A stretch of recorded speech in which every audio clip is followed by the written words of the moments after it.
Ken, changes for this week? Yeah, well, when we get through them all, there'll be some changes. Obviously, Ryan's out with his hamstring, and we'll make some other changes. It's just a matter of working our way through that. And we've probably got good form underneath with the likes of Frampton and Adelaide and Butters didn't play last week.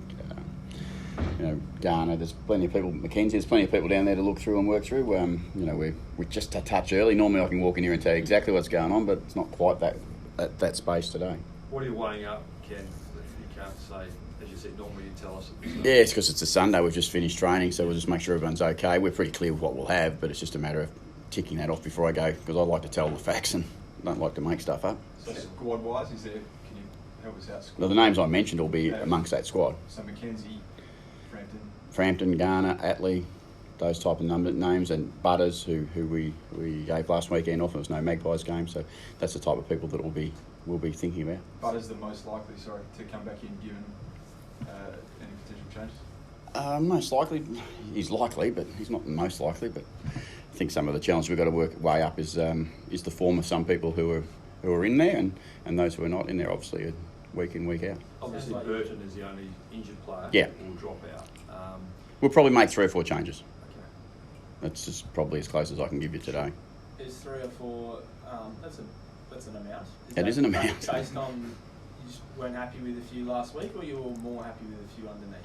Oh no, we had a bye last week too, so we didn't have great form from the immediate week, but we've had really strong form underneath. But you've got to just continually look to get better, and there's some players who have been off the mark a little bit, so we'll look at their form, and then we'll look at the opportunities that we present, because you present opportunities, you get really hungry people as well. So that's there's always some good and some bad. We're quite young just at the moment too, so we're aware of that, so we're mindful of that. Without getting into specific players, holistically, do you think someone can come in for one AFL game, and traditionally you've given them a few, but do you think that there is cause at times to have one and done?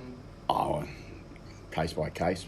Not more often than not, you like to give them more, but that's not always the case. But you try to do what you think is right. And at the moment, we've been stretched a bit. There's no doubt about that. I can't deny that. So we've been stretched a bit. So sometimes some games come and some games go based on what's available. Can I name a player? Stephen Motlop. It's been made of his effort in the showdown. Was that something you noticed, or? I'm not sure what you're talking about with his effort. Just his effort around the contest. A couple of moments have been highlighted. Were you happy with his return? Yeah, I thought Motts was was solid. Was he great? No, he was. I'm sure he thinks he can play a lot better and a lot, be a more important player for us, more of an impact player for us. But we were forced to. Last week we thrown Stephen at half back. I think it would be the first time in his career that he's lined up at half back. So he was asked to do something very unfamiliar to him, but he went there and tried to help the team. The line is that injuries aren't an excuse, but it is an excuse, isn't it? When you have 6 or 7 of your best players not playing. I'll let you write that. That's not for me to say. You're always challenged. The game always challenged. It's just the volume and where they all sit in the pecking order a little bit for us. We've probably got somewhere between.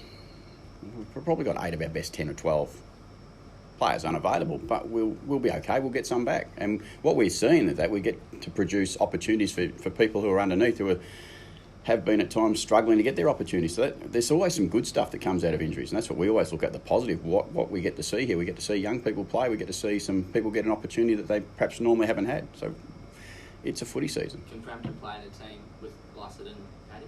Yeah, I think so. I think that's not an issue. We've been playing 3 or 4 tours anyhow, so I don't think that's an issue at all. It's just a matter of who would go out if that's what you do. So I think it's pretty fair to say that Billy's been in pretty good form. Is Westy under the microscope at all? No. Output has been down. Maybe you can carry the balance of Westy, Frampton. Westy sometimes suffer from what we need him to do, and that's probably a little unfair to Justin. If he was allowed to just settle perhaps at times in one spot, but he's such a team player that he'll go wherever we need him, like last week, full back. And go on wing, go to full forward, go on the ruck. He's done it all. So he's certainly not at risk. So how do you get the best out of him? I mean, last year he was obviously your best player for the year consistently. So how do you juggle what you need, get the best out of Justin? Well, you get it once you can get a bit back closer to a settled team. That certainly helps you. But at the moment, we haven't quite got that luxury. And last week we were struggling to get some scores, so we wanted to make a significant change. We threw Howard forward to have a look at it, and it worked out okay. So someone has to go down the other end, and Westy's. He's my go-to a bit. He gets to go to those bad spots sometimes. Dougal start forward again. once we go through it. I doubt it.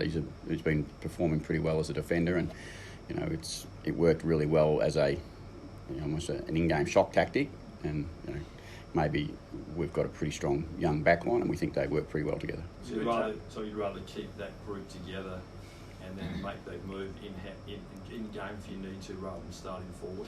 Yeah, well, they're things that we weigh up, Andrew, and we have to decide what's best and what our options are to have someone that can do some damage up in the front end. And at the moment, I think we would sit here and say we'd prefer to still stay with Dougal as a defender. Robbie Gray, obviously, he ruled himself out this morning. We did that for him. You did? Oh, okay. Just during the week, there was talk he might play. Yeah, no, there was, and there's still, like, even out there today, you could nearly put him out there, but because he's dealt with a couple of things, we just feel like taking the extra week for him is the right thing to do to Robbie. Otherwise, we'd be rushing him probably a little bit ahead of schedule, and it'd be a little bit unfair to him. Was as much knee as hand, combination of both, to leave him out? Well, if you want to put shoulder, hand, and knee together, you've got the trifecta. So there's a bit going on there. And Brad Ebert, obviously, I think he's going to Melbourne. Yeah, he's been to Melbourne already. Yeah. Just update us on where he's at with that concussion. Well, we won't know until we get some of those results back. So this is, being cautious as a football club and being very careful with how we handle anything that goes along with a head knock. And that's the really important part for us to understand, is that Brad, we're just making sure that he's okay and that everything is all right. So when we do that and we get all that information, we'll have better information for everyone.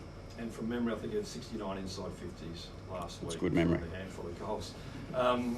Is that it's an issue obviously you have to address, getting that connection between your midfield and your forwards to move forward? Well, it's been a constant issue that we've continually tried to address, and we are. We've got some good players in front of the ball that are finding their way still, and that's just the challenge for us. And the conditions last week's a bit hard to. I think the Crows had 62 too, so it was a territory battle, so it's never going to be a tidy, clean game. They made a couple of half chances, big plays. We couldn't quite get those half chances to be big plays. So it's not just a matter of bring in Billy Frampton because you need a tall forward to mark and kick it to. It's not the saviour. Bill's not the saviour, but he certainly deserves the opportunity. That's really important. So he can come in and hopefully impact games at AFL level. If he can impact games like he has at Sanford level at AFL level, we'll be very, very excited. What will Garner add if he plays? He's just a reliable defender who's hard and tough in the contest, and everyone loves playing with Joel. He's been a leader in any stage of his life. He's always been a good leader.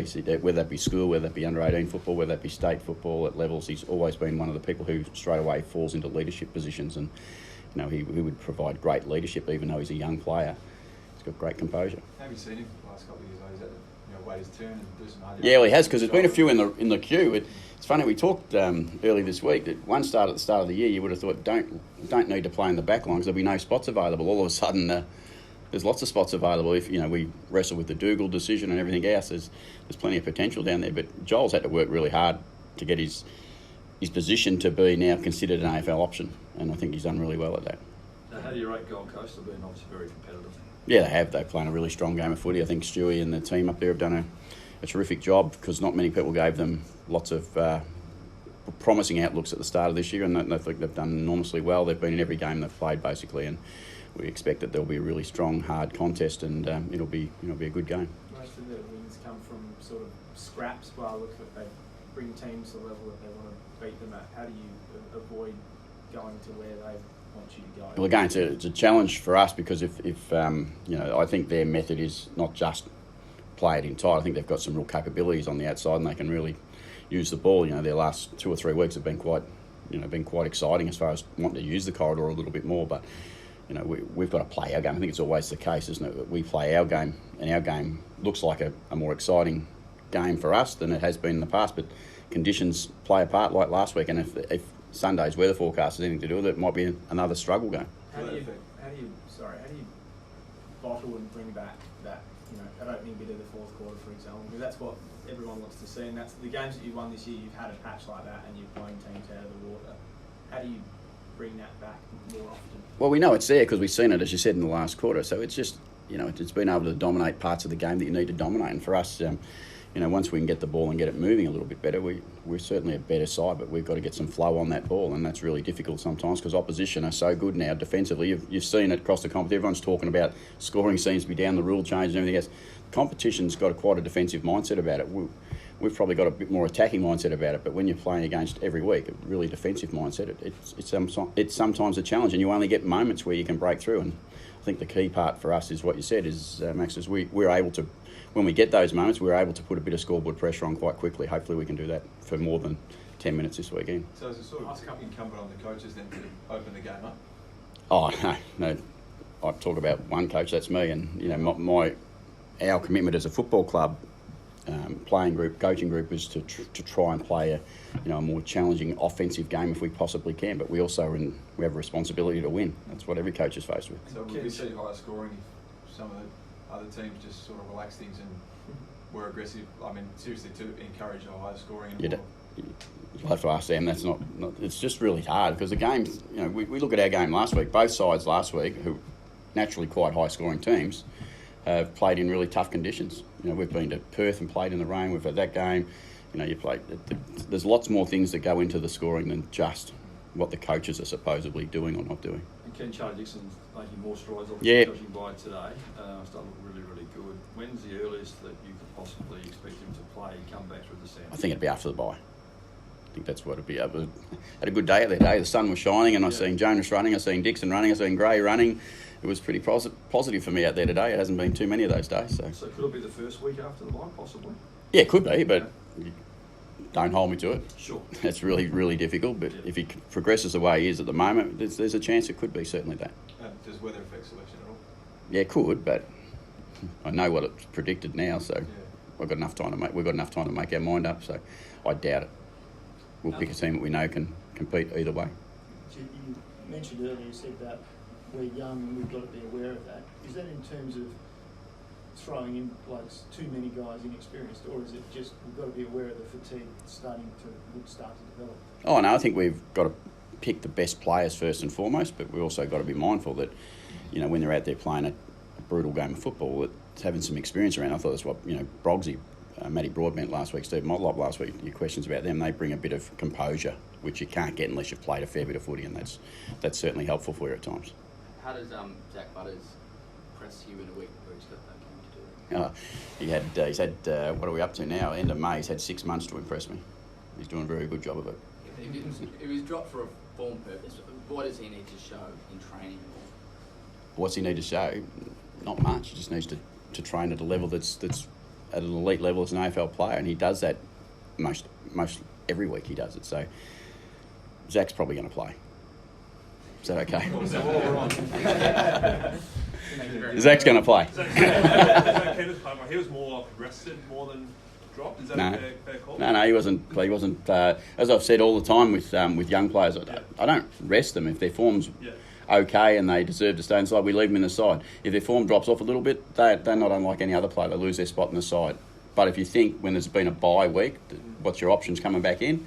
He's perhaps one of them, and as I just said, he'll play. So you're clearly confident that what he's been able to do during the week, workload-wise and form-wise... Oh, no, his workload's not an issue. That's no issue at all. It's just making sure that he's got a bit of bounce back into himself, and because Zach's a really harsh critic of himself, and he's got to learn to deal with some of that himself over the journey. That AFL football's damn hard to play, and you're not going to play well every week. Sometimes you can wear yourself out with your own stress, I reckon, and maybe giving him that week away from that was a good thing.